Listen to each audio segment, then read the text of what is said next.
ഞാനിങ്ങനെ മരട് പാലം വഴി നടന്നുകൊണ്ടിരിക്കുകയാണ് കേട്ടോ.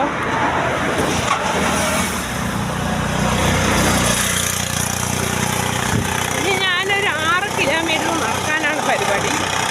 അതായത് അങ്ങോട്ടും ഇങ്ങോട്ടും കൂടി 6 കിലോമീറ്റർ കട്ടയം മടങ്ങും.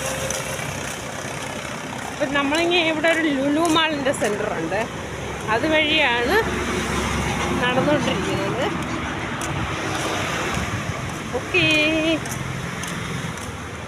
അപ്പോൾ എക്സസൈസിൻ്റെ ഭാഗമായിട്ട് ജിം പ്രാക്ടീസ് ചെയ്യണം, നമ്മുടെ ഷോൾഡറിൻ്റെ വണ്ണമൊക്കെ കുറയ്ക്കണം.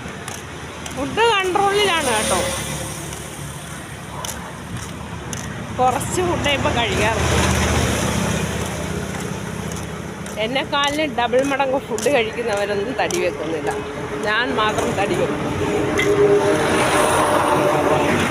തടി വെക്കുന്ന ശരീരമാണ് അതിന് പറഞ്ഞിട്ട് കാര്യമില്ല. അപ്പോൾ ഗേസ്, ഞാൻ 6 കിലോമീറ്റർ നടന്ന് എക്സസൈസ് ചെയ്തിട്ട് വീട്ടിൽ വരാവുന്നതാണ്. ഓക്കേ, ഹലോ ഗേസ്, ഞാൻ പറഞ്ഞില്ലേ ലുലു മാളിൻ്റെ ചെറിയ ഷോറൂമാണ്. ഇതാ കാണുന്നതാണ് കേട്ടോ, ആ കാണുന്നതാണ് ലുലു മാളിൻ്റെ വേറൊരു ഷോറൂമാണ്. അതായത് കുണ്ടന്നൂർ പാലത്തിൻ്റെ അടുത്തായിട്ട് വരും. ഓക്കെ, കുണ്ടന്നൂർ പാലത്തിൻ്റെ അടുത്തായിട്ട് വരും. രാത്രിയിൽ നല്ല ലൈറ്റൊക്കെ ഇട്ടിട്ട് ഡെക്കറേഷൻ ചെയ്തിട്ടിരിക്കുകയാണ്. വലിയ ബെഡാ ബിൽഡിങ്ങാണ് കേട്ടോ അത്. ഇഷ്ടംപോലെ ഉണ്ട്. ഭയങ്കര വർക്കായിരുന്നു അത്. ഇവിടെ ഹിന്ദിക്കാർ ചേർന്ന് ചെയ്തപ്പോൾ ഭയങ്കര വർക്കായിരുന്നു. മരട് പാലത്തിൻ്റെ അവിടെയുള്ള ഒരു ക്ഷേത്രമാണ് കേട്ടോ. നമുക്കൊന്ന് കയറി നോക്കാം. ഞാൻ ഒരുപാട് വട്ടം കയറിയിട്ടുണ്ട് മോർണിംഗ് വാക്ക് വരുന്ന സമയത്ത്. ഇവിടെ ഒരു കുളമുണ്ട് കേട്ടോ, ചെറിയ കൈക്കുളം. അത് ഞാനൊന്ന് കാട്ടിത്തരാം. ഇതാണ് അമ്പലം, കണ്ടല്ലോ. ഇതാണ് അമ്പലം. ഇവിടെ കാട് കയറി കിടക്കുന്നു. ഇവിടെ ഒരു ആൾത്തറയല്ല ഇത്, വന്നിട്ട് ആര്യവേപ്പിൽ. ഇത് കാവാണ്.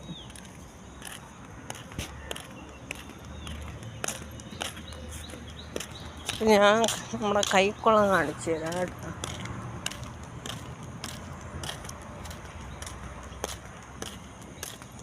ഇതാണ് ഈ കൈക്കുളം. ഇപ്പം വെള്ളമൊക്കെ വറ്റി കിടക്കുകയാണ്. നേരത്തെ ഇതിനകത്ത് എന്തുണ്ട്?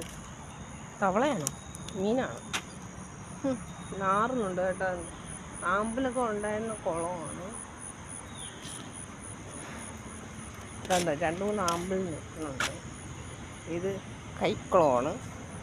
ഇത് മരട് പാലത്തിൻ്റെ അവിടെയുള്ള, മരടല്ല കുണ്ടന്നൂർ പാലം. അപ്പോൾ അവിടുത്തെ ദേവീക്ഷേത്രമാണ്. ഓക്കെ, അപ്പോൾ ഇനി നമ്മൾ വീട്ടിലോട്ട് തിരിച്ചോട്ട് പോവാം. കാരണം ഇപ്പം തന്നെ ഒരു 3.5 കിലോമീറ്ററോളം നടന്നു. ഇനി തിരിച്ചങ്ങോട്ടും കൂടെ ആകുമ്പോൾ മൊത്തം 7 കിലോമീറ്റർ ആവും. ഓക്കെ, നമുക്ക് നടക്കാം. ലുലു മാളിൻ്റെ ഒരു സെൻറ്റർ എന്ന് പറഞ്ഞില്ല, ഇതാണ് അതിൻ്റെ വാതിൽ.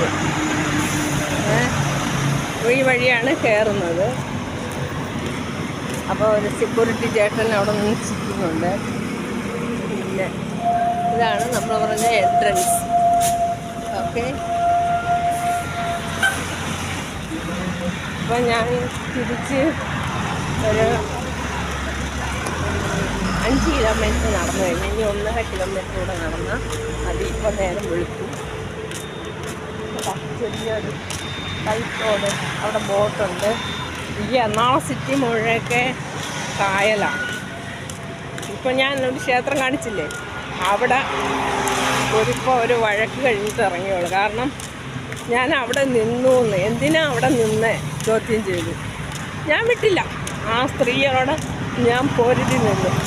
അവസാനം ആ സ്ത്രീ എൻ്റെ അടുത്ത് ചോദിക്കുകയല്ലേ, നിങ്ങൾ തിരുവനന്തപുരത്ത് കാര്യമല്ലേ, തിരുവനന്തപുരത്തുകാരിയാണെങ്കിൽ ഞാൻ 10 വർഷമായി എറണാകുളത്ത് വന്ന് താമസിക്കുന്നു. എൻ്റെ നാടാണോ പ്രശ്നമെന്ന് ചോദിച്ചു. പിന്നെ കുനിഞ്ഞൊരു പോക്ക്. ശരിക്കും ഈ മരട് പഞ്ചായത്തിൽ ഇഷ്ടം പോലെ വീട് വിൽക്കാനുമുണ്ട്, ഇഷ്ടം പോലെ വീട് വാടകയ്ക്കുമുണ്ട്. ഇവിടെയുള്ള ബ്രോക്കർമാർ പറയണത് അത്രയും മരടിൽ വീട് വേണോ, വിൽക്കാനുണ്ട്, വാങ്ങിക്കുന്നോ എന്നാണ് ചോദിക്കുന്നത്. എന്തുകൊണ്ടെന്നറിയോ? ഈ മാതിരി ജനങ്ങളാണ്. കാരണം വെറുതെ നിന്നാലും മരട് പഞ്ചായത്തിലുള്ള സ്ത്രീ ആയാലും പുരുഷന്മാരും പക്കാ ഫ്രോഡാണ്.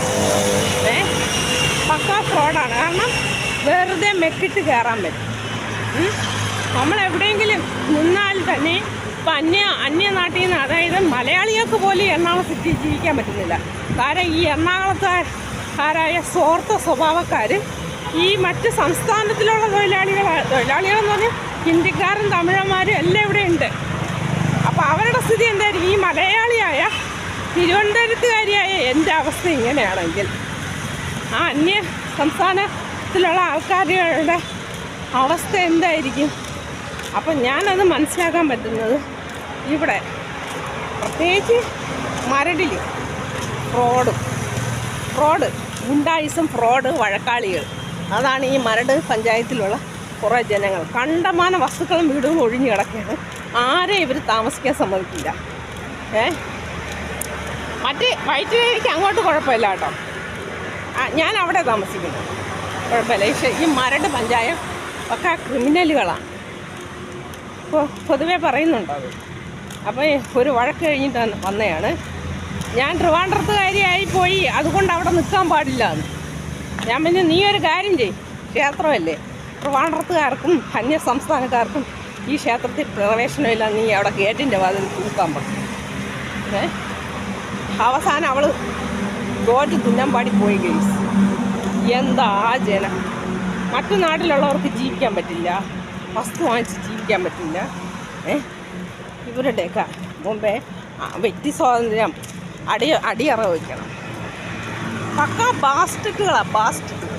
ഈ മരടിൽ എന്തോരം വസ്തുക്കളാണെന്നറിയാം, ഒഴിഞ്ഞു കിടക്കുവാണ് ഇഷ്ടം മാതിരി. ബിൽഡിങ്, ഷോപ്പിംഗ് കോംപ്ലക്സുകളും അതുപോലെ തന്നെ ശവകുടീരം പോലെ കിടക്കുവാണ്.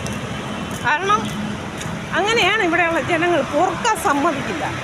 അപ്പം ഞാൻ കൊടുത്തിട്ടുണ്ട്. എൻ്റെ അടുത്ത് കേട്ട് നീ എവിടെയാണ് താമസിക്കുന്നത്? ഞാൻ പറഞ്ഞ ഇന്ന സ്ഥലത്താണ് ഞാൻ താമസിക്കുന്നത്, നിനക്കെന്താ കാര്യമെന്ന് ചോദിച്ചു. അയ്യോ, എന്താ! ഒരു സ്ത്രീയാണെങ്കിലും പുരുഷനാണെങ്കിലും കണക്കാണ് കേട്ടോ. പുരുഷന്മാരായ മരടിലുള്ള പുരുഷനോടും ഞാൻ സംസാരിച്ചിട്ടുണ്ട്. കീടം ഒരുമാതിരി പക്കാ ഫ്രോഡ് പോലെ, ജോലി ചെയ്യത്തൂല്ല ഫ്രോഡുകൾ.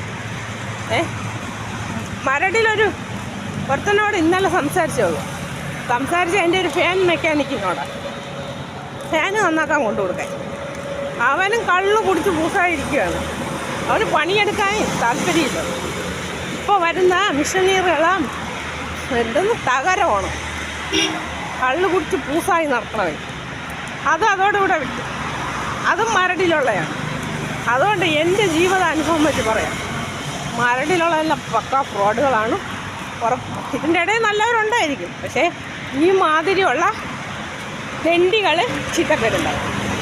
ഓക്കെ ഗെയ്സ്, നിങ്ങളവിടെ ഇതേപോലത്തെ റോഡുണ്ടോ? ഇതേപോലത്തെ ചെവരുള്ള റോഡ്?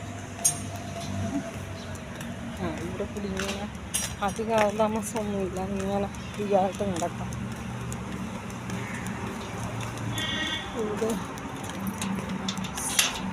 ഇവിടെ ഒരുപാട് സ്കൂട്ടർ കമ്പനികളും കാറ് കമ്പനികളും ഒക്കെ ഇഷ്ടം പോലെ ഉണ്ട്. അതിനൊക്കെ കൊള്ളാവും ഈ മരട്. അല്ലാതെ ഇവിടെ ആരും ആൾ താമസത്തിനൊന്നും കൊള്ളുന്ന സ്ഥലമല്ല. ഇവിടെ ഉള്ളവരൊക്കെ പൊളിച്ചടുക്കിക്കൊണ്ട് വേറെ എങ്ങോട്ടെങ്കിലും ഓടുകയാണ്. അപ്പം കണ്ടേ, ഈ റോഡ് അങ്ങ് അറ്റം വരെ. ഇത് പാലത്തിൻ്റെ സൈഡാണ്. ഇനി ഒരു വീട്ടിൽ ഇച്ചിരി തുളസിയില ഉണ്ടാകണമെന്ന് നോക്കാം നമുക്കെങ്കിൽ. തുളസിയില പിടിച്ചിട്ട് പോകാം. എൻ്റെ വീട് എത്താറായി വരുന്നുണ്ട് കേട്ടോ ഗെയ്സ്. ഞാനിങ്ങനെ നടക്കുകയാണ്. ഇപ്പോൾ സമയം 7 മണിയോളം ആയി കാണും. ഞാൻ ലാഹി നടക്കുന്നതാണ്, അല്ലെങ്കിൽ ഇത്രയും വൈകാറൊന്നുമില്ല. കുറച്ചപ്പുറത്ത് അവിടെ ഒരു വീട് വിൽക്കായിട്ടിരിക്കുകയാണ്, ഞാൻ കാണിച്ചു തരാം. അതും മരട് പഞ്ചായത്തിൽ തന്നെയാണ്. ഒരു പട്ടികളും വാങ്ങിക്കില്ല ഈ സ്ഥലത്ത്. വീട് വാങ്ങിക്കില്ല, വാടകയ്ക്കും വീടെടുക്കില്ല. അത്ര ഡേഞ്ചറസ് സോണായ സ്ഥലമാണ്, താമസിക്കാൻ കൊള്ളത്തില്ല. ഞാനിവിടെ വന്നിട്ട് ഇപ്പോൾ ഒരുപാട് നാളായതുകൊണ്ട് ഞാൻ പറയുന്നതാണ്, താമസിക്കാൻ ഏറ്റവും യോഗ്യമായ സ്ഥലമല്ല, എപ്പോഴും അടിയും വഴക്കും.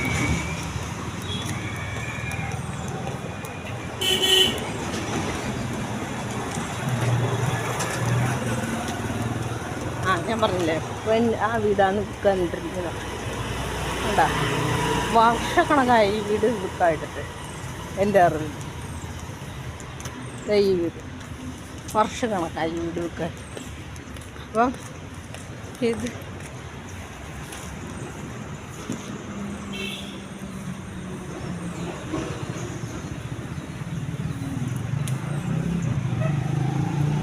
കണ്ടോ നമ്മുടെ ദിവസത്തിലെ ഇതാണ്. ഞാൻ ആ കുറേ കൊടുത്തത് ഉണക്കിയിട്ടുണ്ട്, വെയിലല്ലേ പാടി. അപ്പം ഈ വീട് വർഷക്കണക്കായി വിൽക്കാനിട്ടിരിക്കുകയാണ്, ആരും വാങ്ങിക്കില്ല. മനസ്സിലായോ? ഇനി താളവിലയ്ക്ക് കൊടുക്കാൻ പറഞ്ഞാൽ ഒരു മനുഷ്യന് വാങ്ങിക്കില്ല. കാരണം എല്ലാവരും സ്വസ്ഥമായി ജീവിക്കാനാണ് ആഗ്രഹിക്കുന്നത്, അല്ലാതെ വഴക്കിടാനും മെക്കിട്ട്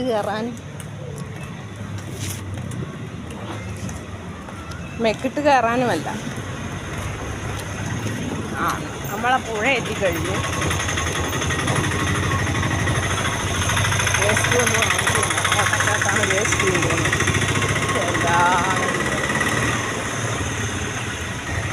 നമുക്ക് ഈ പാലം വഴി കയറിപ്പോകാം.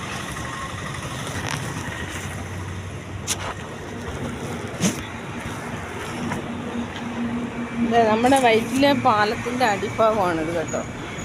ഇവിടെ മുമ്പ് നല്ല ഒരു വിശ്രമ കേന്ദ്രമൊക്കെ പൊക്കിയിട്ടിരുന്നതാണ്. അപ്പോൾ ഒരുപാട് ഫ്ലാറ്റുകളുണ്ട് അങ്ങോട്ട്. അവിടെ എന്തൊക്കെയോ പണി നടക്കുകയാണ്. അപ്പോൾ അനാവശ്യമായി കോള് വരുന്ന കേസ് വീഡിയോ പിടിക്കാനൊന്നും സമ്മതിക്കുകയല്ല. അപ്പോൾ നമുക്ക് അങ്ങോട്ട് കുറച്ച് നടന്നിട്ട് വരാം.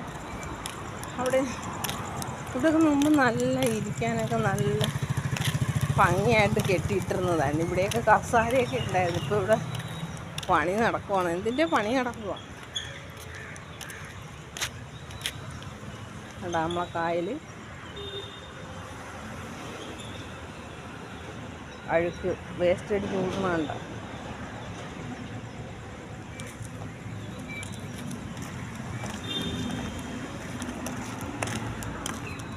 അപ്പോൾ നമുക്ക് ഇനി തിരിച്ച് വീട്ടിൽ പോകാം. ഞാനിനി പാലം കയറാൻ പോവുകയാണ്. എൻ്റെ വീട് കുറച്ച് അപ്പുറത്തായിട്ട് വരും. ഇനി ഇവിടെ നിന്ന് 1 കിലോമീറ്റർ, 1 കിലോമീറ്റർ ഇല്ല, കഷ്ടി 1/2 കിലോമീറ്ററിനകത്തേ ഉള്ളൂ.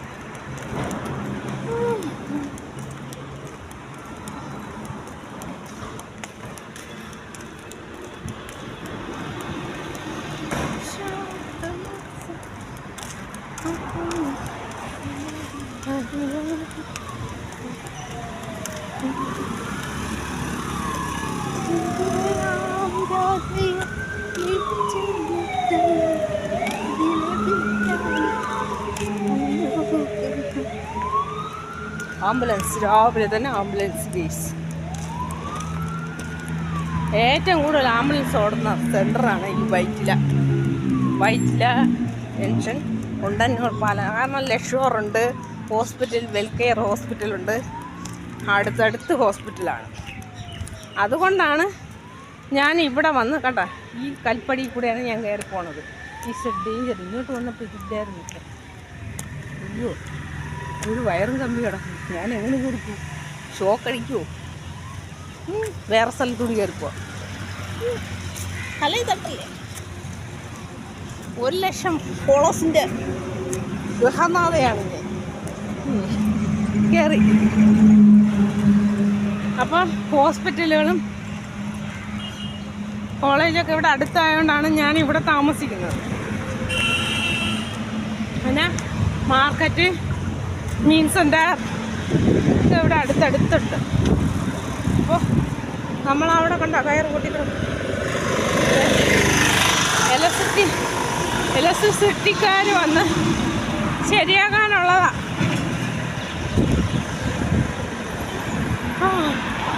തളർന്നു കഴിച്ച് മൊത്തം 6-7 കിലോമീറ്ററോളം നടന്നു. നിറച്ച് വണ്ടികളോടുവാണ് കേട്ടോ ഇപ്പോൾ.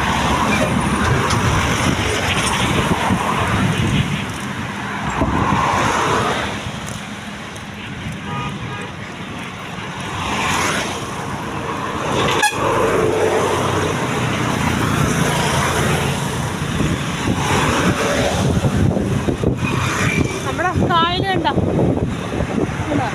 ഭയങ്കര ആഴമുള്ള കായലാണ് കേട്ടോ.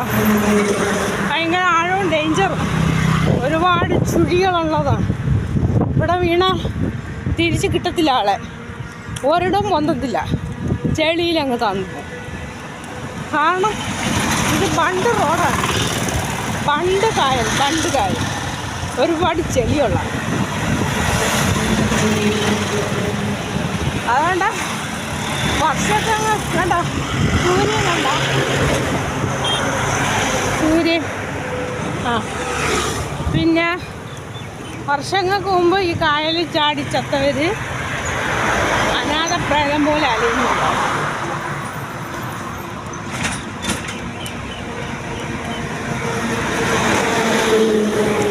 അതുകൊണ്ട് ഞങ്ങൾ അസമയത്തൊന്നും ഇവിടെ കൂടെ പോകാറില്ല.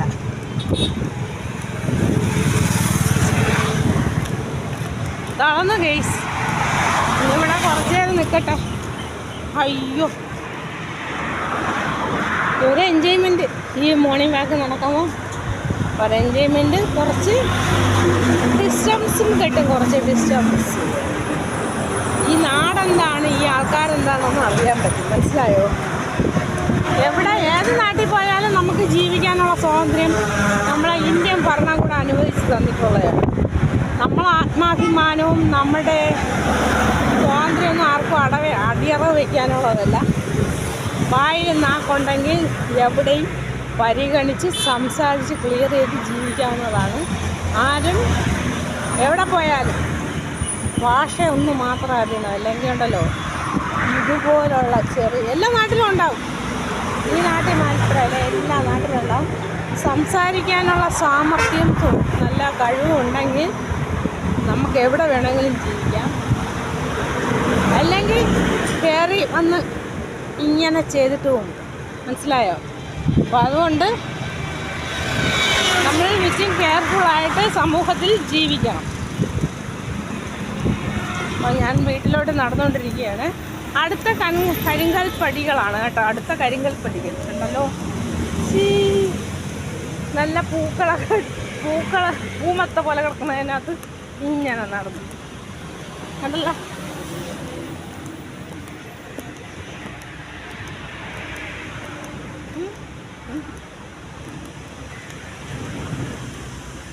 ഞാനിനി ഈ മൂക്കുത്തും കൂടി മൂക്കുത്തിയിൽ ഇവിടെ കുത്തിയിടാൻ പോവുകയാണ്. നിങ്ങൾക്ക് ഇഷ്ടമാണെങ്കിൽ പറയണം കേട്ടോ, ലൈക്ക് ചെയ്യണേ. എനിക്കൊരു മൂക്കുത്തുടി വേണമെന്ന് തോന്നുന്നു. മൂക്കി ഒരു തുളയും കൂടെ ഇട്ട് ഞാൻ ഇന്നലെ 2 മൂക്കുത്തി മേടിച്ചിട്ടുണ്ട്, നല്ല ഭംഗിയുള്ള. അത് ഞാൻ കാണിച്ചതേ. ഞാൻ എൻ്റെ കുറച്ച് മൂക്കുത്തി കളക്ഷൻ കാണിച്ചിട്ടുണ്ടായിരുന്നു. അപ്പോൾ അതിൻ്റെ ഇടയിൽ കൂടി ഇനി മറ്റൊരു മൂക്കുത്തി കളക്ഷന് ഒരു 3-4 വാങ്ങിയിട്ട് കാണിച്ചു തരാം. ഇപ്പോൾ 2 ഇന്നലെ വാങ്ങിയുള്ളൂ.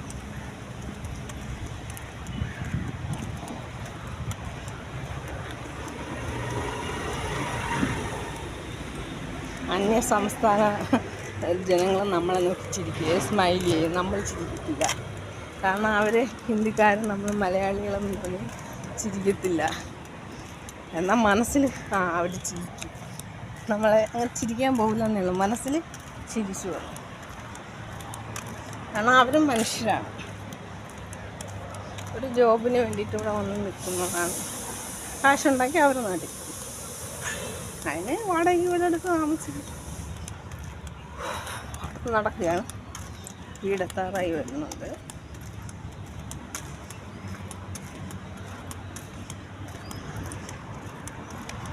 ഓക്കെ ഗീസ്, ഞാനിപ്പോൾ രാവിലെ നടന്നിട്ട് വന്നിട്ട് ഒരു കോഫി നാരങ്ങ പിഴിഞ്ഞ് കുടിക്കുക. പിന്നെ വിളക്കൊക്കെ കത്തിച്ചു, നമ്മുടെ അരളിപ്പൂട്ട് വിളക്കൊക്കെ കത്തിച്ചു. പിന്നെ ഞാൻ രാവിലെ വന്നപ്പോൾ കുക്ക് ചെയ്തായിരുന്നു. എന്തൊക്കെയാണെന്നറിയാം കുക്ക് ചെയ്തത്? രാവിലെ വരുന്ന വഴിക്ക് കുറച്ച് കടൽ മത്സ്യം കിട്ടി. കടൽ മത്സ്യത്തിൽ ഇന്നലെ വാങ്ങിച്ച തൈരുണ്ടായിരുന്നു, അത് സൂപ്പറായിട്ട് പുളിശ്ശേരി ഉണ്ടാക്കി കേട്ടോ. സൂപ്പറായിട്ട് പുളിശ്ശേരി ഉണ്ടാക്കി. കുടംപുളി ഇട്ട് വെച്ച ഇത് 4 പീസേ വാങ്ങിച്ചുള്ളൂ കേട്ടോ. എന്താ ഇത് കടൽ മീനൊന്നുമല്ല, കായൽ മീനാണ്. പിന്നെ ഏതാ ഇത് ഞണ്ട് റോസ്റ്റല്ല, തോരൻ, ഞണ്ട് തോരൻ വെച്ചു. രാവിലെ ഞാൻ വെച്ചതാണ്. മോർണിംഗ് വാക്കിന് പോയിട്ട് വന്ന് രാവിലത്തെ ഉച്ചത്തെ ഞാൻ തയ്യാറാക്കി കഴിഞ്ഞു. അപ്പം ഇനി ചോറ് വാർക്കാൻ വേണ്ടി ഉള്ള തയ്യാറാണ്. പുളിശ്ശേരി, മീൻകറി എന്നൊന്നും ഉണ്ടാക്കില്ല കേട്ടോ. അപ്പം ഇന്നിപ്പോൾ ഒരാഴ്ചയായി ഞാൻ ഇതുപോലെ വിഭവ സമർത്ഥമായിട്ടൊക്കെ ഉണ്ടാക്കിയിട്ട് ഒരാഴ്ചയായി. അപ്പം കഴിക്കാമെന്ന് വിചാരിച്ചു, മീൻകറിയും പുളിശ്ശേരിയൊക്കെ കൂട്ടി കഴിക്കാമെന്ന് വിചാരിച്ചു. അപ്പം ചോറ് ആയിക്കൊണ്ടിരിക്കുകയാണ്. രാവിലെ തന്നെ എൻ്റെ പണി കഴിഞ്ഞു. ചോറ് വാർക്കാറായി. അപ്പോൾ വാർക്കാൻ വേണ്ടിയുള്ള ശ്രമത്തിലാണ്. ചോറ് വാർക്കാൻ പോവുകയാണ്. ഓക്കേ.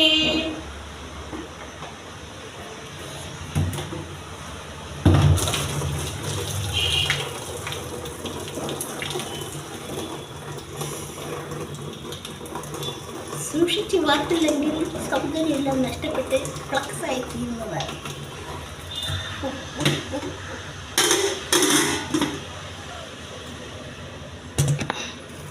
ഇതാണ് എൻ്റെ മെത്തേഡ്. വേറെ രീതിയിലും പഠിച്ചാൽ എനിക്ക് വാർത്ത ശരിയാവില്ല. കാരണം ചിലപ്പോൾ അരിപ്പൊക്കെ ഉണ്ട് ഇവിടെ, അരിപ്പ എല്ലാ സാമഗ്രിയുണ്ട്. എനിക്കത് ഇഷ്ടമില്ല. നാട്ടിൻപുറത്തെ രീതിയിൽ തന്നെ അരി ഇങ്ങനെ വാർക്കണമെന്നാണ് എൻ്റെ ഇഷ്ടം. അപ്പോൾ രാവിലെ ഇപ്പം 9:30 മണിയായുള്ളൂ, എല്ലാം റെഡിയായി. ഞാൻ വളരെ സ്പീഡപ്പാണ്. വർക്ക് ചെയ്ത 1 മണിക്കൂറിനകത്ത് എൻ്റെ വർക്കെല്ലാം തീർന്നെന്നാണ് എൻ്റെ ആഗ്രഹം. 24 മണിക്കൂറും അടുക്കള കിടക്കുന്ന സ്വഭാവം എനിക്കില്ല, താല്പര്യമില്ല. വേറെ പണിയെ നോക്കുക. വെരി സ്പീഡപ്പാണ്. കമ്പനി വർക്കൊക്കെ ചെയ്തിട്ടുള്ളത് കൊണ്ടും സ്പീഡാണ് വർക്ക് ചെയ്യാൻ പഠിച്ചിട്ടുണ്ട്. അപ്പോൾ അരി വാർത്ത് കഴിഞ്ഞു. കുറച്ച് നേരം ഇങ്ങനെ വെച്ചിരിക്കുമ്പം ഈ വെള്ളം മുഴുകെ വാർന്നു. വേറെ ഡെക്കറേഷനൊന്നുമില്ല. നമുക്ക് ഈ ചോറിന് വേണമെങ്കിൽ എടുത്ത് ഇത് ചൂടാറി പൊരിക്കാവുന്നതാണ്. അതിനും വേണ്ടിയുള്ള ചോറൊന്നും ഉണ്ടാവില്ല. കാരണം അന്നോടെന്നുള്ള ചോറ് മാത്രമേ, കഴിക്കാൻ വേണ്ടിയുള്ള ചോറ് മാത്രമേ ഞാൻ ഇടാറുള്ളൂ. സേവ് ചെയ്ത് വെക്കാനൊന്നും ചെയ്യാറില്ല. ഓക്കെ ഉണ്ടല്ലോ. ഇതൊരുത്തരം ചിലവാകുമെന്ന് ഡൗട്ടാണ്. തിന്നാം. ഞാനല്ല, എൻ്റെ മോളും. എനിക്കിതിൽ 2 സ്പൂൺ ചോറ് മതി. ബാക്കി എത്ര മോളെ കൊണ്ട് തീറ്റിക്കാനാണ് പരിപാടി. ഇതിൽ കൂടിപ്പോയെന്ന് തോന്നുന്നു ചോറിട്ടതെ. ഇനി അടുക്കള ക്ലീനിങ് മാത്രമേ ഉള്ളൂ. അത് ചിലപ്പോൾ ഒരു 3, 3:30, 4 മണിയാകുമ്പോൾ ഞാൻ ഒരു നമ്പർ ക്ലീനിങ്ങും വാഷിങ്ങും കഴിഞ്ഞ് നമോ മാധവെന്ന് പറഞ്ഞ് വിളക്ക് കത്തിച്ച് പ്രാർത്ഥിക്കുന്നതാണ്. ഓക്കേ.